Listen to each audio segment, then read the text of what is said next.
가장 중요한 차이점이 하나 있다면 역시 에너지 소진이에요. 곧 에너지가 몇 점이냐. 이를테면 소진은 에너지가 0점이에요. 완전히 burn out, 타서 그것도 out, 완전히 타버린 상태를 burn out, 소진이라고 부르고요. 게으름이라는 건 에너지 충만해. 근데 이제 아무것도 안 하는 거예요. 어떤 방식으로 이 두 개를 구분할 것인가? 몇 가지 지표가 있는데요. 그 첫 번째 얘기가 뭐냐? 내가 힘들어. 아무것도 하지 못할 것 같아. 그런데 즐거움에 이어서 반응할 수 있는가 없는가요? 내가 완전히 지친 것 같은데 유튜브는 계속 봐. 내가 완전히 지친 것 같은데 친구랑 술 마시러 나가. 이런 것들은 일명 에너지가 남아있다는 뜻이에요. 소진이 있는 사람들은 아무것도 할 수 없습니다. 완전히 바닥에 온몸이 깔려있는 상태라고 보시면 될 것 같아요. 두 번째 특징, 신체 증상이 나타나냐 아니냐예요. 소진이 있는 사람들은 몇 가지 특징이 있죠. 두통이 있어요. 또 만성 피로가 있어요. 그뿐입니까? 나라고 하는 사람이 가지고 있는 움직임 자체가 안 되기 때문에 면역도 굉장히 떨어져 있습니다. 그리고 입안이 자주 헐어요.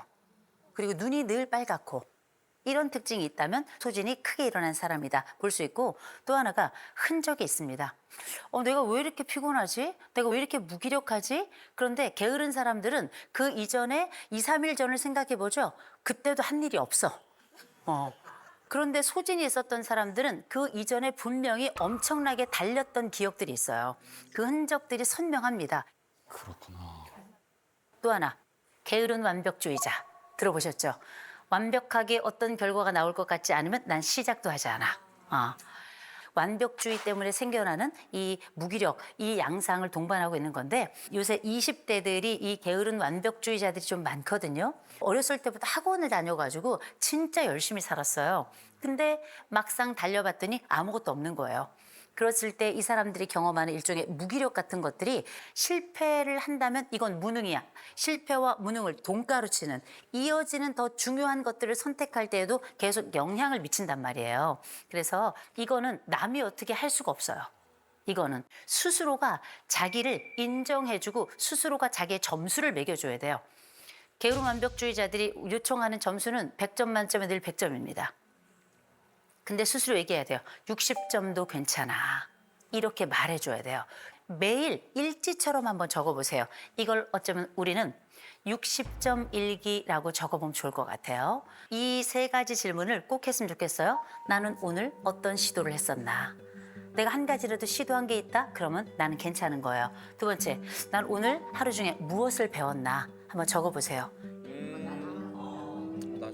세 번째, 그래서 어제보다 나는 어떤 점이 좋아진 게 있나, 나아진 게 있는가 한번 적어보세요. 이것만으로도 우리의 마음은 훨씬 더 좋아질 거고요. 그 일기가 하루하루 쌓이다가 결국 우리는 60점이 아니라 내 삶이 만점의 삶으로 곧 나라는 삶이 이만해도 충만하구나라고 하는 자기 인정의 상태로 들어갈 수 있을 거예요.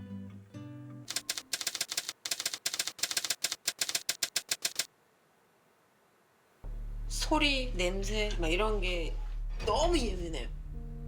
소리 냄새? 밖에 나가면 자기가 싫어하는 모든 것들이 들리고 냄새 나고 막 이런 모든 것들을 싫어하고 계속 집에만 있어요. 밤을 자거나 게임하거나 매운탕 우리끼리 먹을 거 끓이고 얘 맞는 음식 따. 삼촌이 옆에서 누나 참 힘들게 산다. 이제 알바를 가서 일을 한 적이 있어요. 하루를. 아들이 굉장히 느리고 이 친구 안 되겠구나. 와. 저는 바깥 생활을 하면 여한이 없을 것 같아요. 인천에서 온 올해 53세 정윤숙이라고 합니다. 네. 저는 03년생 임교영이에요. 네. 언제부터 아들이 집 밖을 잘 안 나간 걸까요? 이게 굉장히 오래된 건데 오래됐어요. 어릴 때부터도 뭐 특별한 일 없으면 집에만 있고 보통 여느 남자애들이 밖에서 어울리고 땀 흘리고 막 축구 농구도 하고 막 그러잖아요. 네네네네. 근데 절대 그런 거를 안 해요. 혹시 그 형제가 있나요? 네. 위에 누나 둘 있어요. 아, 누나 둘이요? 네. 그러면 남동생을 가만두지 않았을 텐데요. 그러니까. 왜냐하면 누나가 둘이 있다는 건 꽤 활동적인 집안 분위기가 있었을 수 있을 것 같은데 누나들은 활달한 편인가요?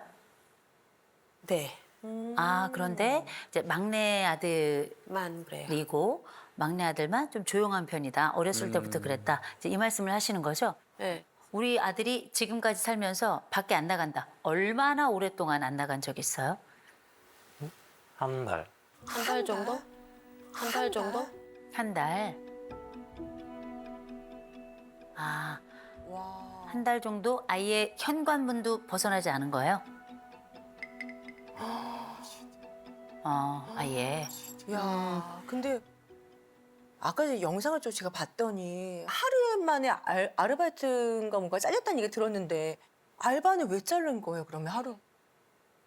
동네 가까운데 마침 이제 지원을 했는데 와봐라 그래가지고 면접을 보러 갔는데 네.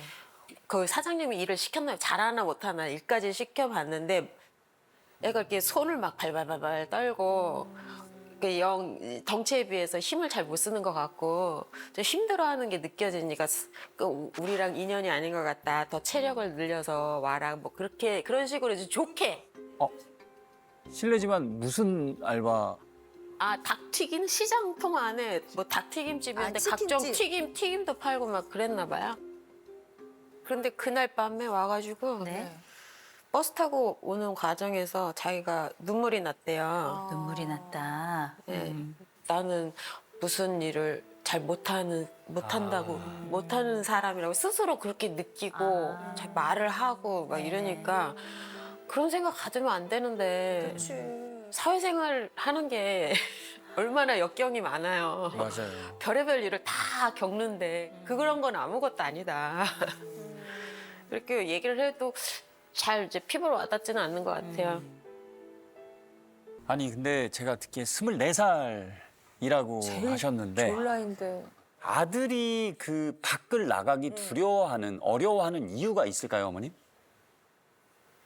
일단 타고난 성격 자체가 여리고 소심하고 예민하고 밖에 나가서 이 소리, 소리. 소리, 냄새. 냄새. 그러니까 밖에 나가면 너무 많은 것들이 다 자극이구나. 이게 자극을 하잖아요, 자기를. 그러니까 그런 거에 대해서 되게 예민한 것 같아요.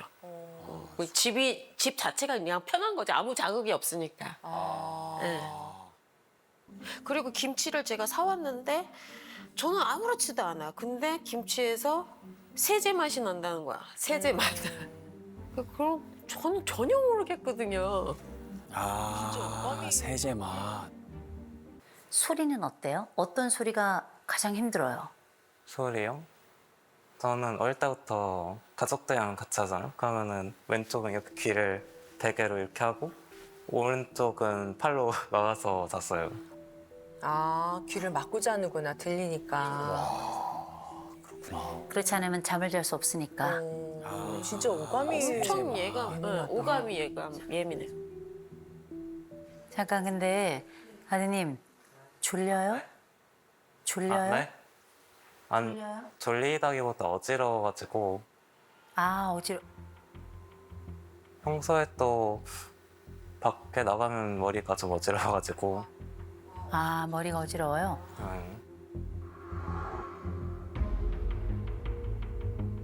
지금까지 우리가 나름 또 일도 해보려고 했어요. 근데 뭔가 좀 잘 안 됐죠. 나는 일을 할 수 있을까요? 네. 일을 어떻게 할 계획이세요? 저는 제가 성인 되고서도 제가 좋아하는 게 뭔지 잘 몰라가지고 네네. 좋아하는 일 찾고 그거에 대해서 공부한 다음에 거기에 취업을 하고 싶었거든요. 네네. 국비지원 학원에서 편집 일을 배웠었는데 편집하는 거요? 네네. 국비지원 학원이 취업 연계를 해주진 않아서 그냥 회사를 알아보고 네. 자기소개서를 작성해서 지원서를 알아서 넣었어야 되는 곳이었는데 네. 그래서 또 여러 군데까지는 아니고 그냥 좀 넣어봤는데요. 네. 딱히 된 데는 없어서 불합격돼서 안 됐구나. 아, 한 가지만 더 여쭤볼게요. 사람이 힘들어요? 일이 힘들어요? 사람이요. 사람이 사람이 힘들죠. 힘들어. 사람하고 어떤 면이 어려워요? 냄새가 나시는 분도 있고 냄새가 나는 사람도 소리가 있고. 엄청 크게 지르시는 분들도 있고 아, 그러면 냄새가 나지 않는 환경, 나에게 소리를 지르지 않는 환경을 찾아야 되겠네요. 이거 쉽지가 않을 것 같아요. 그러게. 어. 세상에 쉽지 뜻대로 않지. 안 되지. 제가 우리 아드님을 보니까 우리가 한 가지 이해하고 가야 될 주제가 하나 있어요. 네. 전 세계 사람들의 15에서 20% 정도는 HSP인 사람들이 있어요. Highly Sensitive Person이라 그래서 고민감도의 사람들이 있어요. 엄청 세. 이런 사람들은 되게 냄새에 민감하거나 소리에 민감하거나 아니면 약간 이런 두 가지를 합쳐서 과각성이라고 부르죠. 어떤 것들을 더 크게 그리고 오랫동안 더 강하게 느껴요. 남들이 볼 때는 굉장히 특별한 능력처럼 보일 수도 있겠지만 일상생활하기가 굉장히 어려워요. 제가 이 부분, 이런 민감성을 가지고 있는 이 아드님의 특징이 이럴 수도 있다라는 걸 미리 좀 말씀을 드리는 거예요. 그래야 이 아들이 조금 이해가 될 것 맞아. 같아서. 우리가 이해를 해야 하니까. 한 사람이 이야기하는 내내 마치 하늘에서 태양을 보듯 이 아들이 이렇게 엄마 그러니까 쪽을 난 이 바라보면서 모습도 처음 봤어. 계속 엄마만 쳐다보는 이렇게 거예요. 쳐다보고 있어. 언제 들어오나 바라보는 그 어린 아들 눈빛처럼. 그래서 이 아들에 대한 생각으로 엄마 머리는 꽉 차 있는 것 같아요.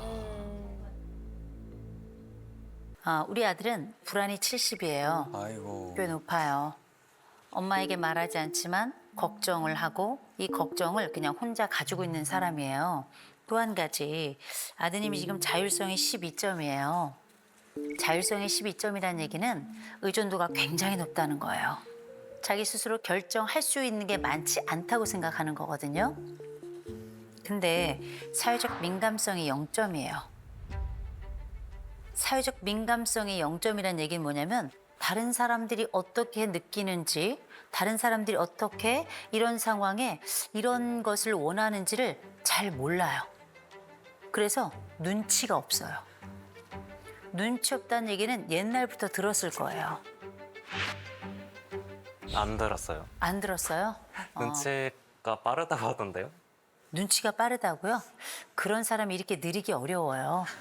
아들이 사회적 민감성 점수 0점이라 그랬죠? 엄마 1점이에요. 1점. 그래서 아들을 못 느껴요. 와. 아들이 어떤 상태인지 걱정만 할 뿐이지 아들이 어떤 감정인지 잘 못 느껴요. 청소한 곳을 보고 아 얘가 애썼구나, 작은 변화가 있구나 알아챘을 거예요. 전혀 알아채지 못해요. 몰라요. 그치. 자, 그런데 자율성이 엄마는 86점이에요. 엄마는 아주 의지를 가지고 살아가는 사람이에요. 딱 결정하면 앞으로 쫙 가는 사람이에요. 그리고 이 아들이 뭘 하든지 간에 제가 볼 땐 문도 그냥 벌컥벌컥 열고 들어갈 것 같고요. 맞대. 아들은 그렇대요. 맞대. 엄마는 전혀 모르지만 그게 이 집은 말이에요. 초민감자와 초둔감자가 살아요. 이 엄마는 뭘 해도 괜찮아요.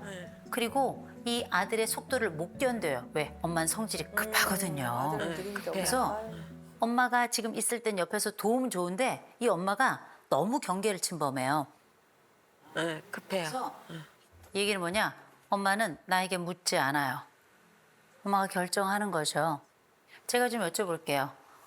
아드님, 엄마 그만 쳐다봐요. 네. 네. 엄마만 쳐다보니까 초등학생 같단 말이에요. 초등학생 같아요. 엄마만 바라보니까 유치원생 같단 말이에요. 네. 근데 보세요, 어머니는 걱정하는 사람이고 이 아이를 위해서 생애를 바친 사람이에요. 이 아들이 귀해가지고 정말 혹시 불면 날아갈까 쥐면 터질까 그렇게 이 아들을 함께 여기까지 왔단 말이에요. 근데 그래서 아들은 아들대로 너무나 취약한 사람이 됐어요. 엄마는 엄마대로 너무 걱정이 많은 사람이 됐어요. 엄마가 어느 정도 간섭하냐 그랬더니 다 간섭한대요. 이제 좀 나올 때가 된 것 같아요. 내가 집에서 나간다면 무슨 일이 벌어질까요? 내가 독립을 한다면 어떻게 될까요? 잘 살겠죠? 잘 살 것 같아요? 저는 저 혼자 살면은 더 잘 살 수 있을 것 같다고 생각했어요. 아, 그래요? 아하.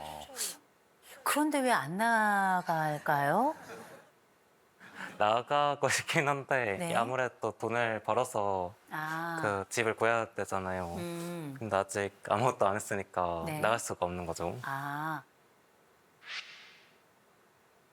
그런데 이거는 결국 겪으면서 해결해 가야 돼요. 맞아. 엄마가 그래야 언제까지 돼. 그 젖을 먹일 수는 없어요. 맞아.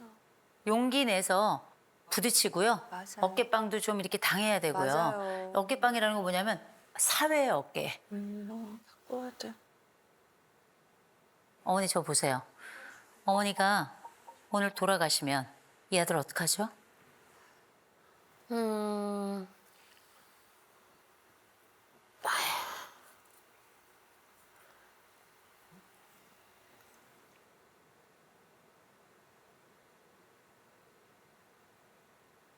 누나들이 있으니까 누나들 케어하자. 누나들이요. 누나는 무슨 죄고? 누나는 뭔 죄고? 그러니까 누나들이 어떻게 할 것 같아요? 같이 사는 거? 아이. 이 늙어가는 아들을요? 어떻게 해서든지 살긴 살겠죠. 그죠? 응. 어떻게 해서든지 살겠죠. 네. 때로는 넘어지면서, 네. 때로는 부딪히면서, 네. 때로는 미끄러지면서 살겠죠. 네. 그렇게 하도록 엄마 살아있을 때 연습시켜야 돼요. 독립을 좀 천천히 준비합시다. 네. 예, 엄마가 지금부터 한 3년에서 한 5년 정도 같이 아주 힘차게 독립을 준비해야 될 것 같아요. 네. 그리고 이 아들 집에서 청소하죠? 자기 방 청소하는 거 들어가서 또 청소하지 마세요. 먼지구덩이 속에 살아도 괜찮으니까. 일정 수준까지 올라가지 않았다 해서 내 아들이 안 한 건 아니에요. 어린아이 취급하지 말아요. 맞아. 어른 취급해주고 어른으로 서로 대해야 어른다운 말을 합니다. 네. 그리고 지금 아드님이 감각이 굉장히 민감하죠. 네. 굉장히 민감해서 제가 한 가지 좀 과제를 드릴까 해요. 감각 일기를 한번 써봤으면 좋겠어요. 감각 일기라는 건 뭐냐면 내가 오늘 어떤 소리에 민감했어. 혹은 어떤 냄새에 민감했어. 그럴 때 가장 냄새가 많이 나는 게 10, 냄새가 안 나는 게 1. 그러면 나는 오늘 이 냄새가 몇 점인지, 이 소리가 몇 점인지 한번 적어보세요. 그럴 때 어떤 때 내가 좀 평안해졌는지 그 환경을 찾는 거예요. 지금 민감화돼 있는데 둔감화 과정을 좀 거치는 걸 했으면 좋겠다라고 제안을 드리는 겁니다. 네. 서로 어떻게 협력해서 아들이 앞으로 걸어가게 할지 잘 구상해 주시고 생각해 주셨으면 좋겠어요. 네.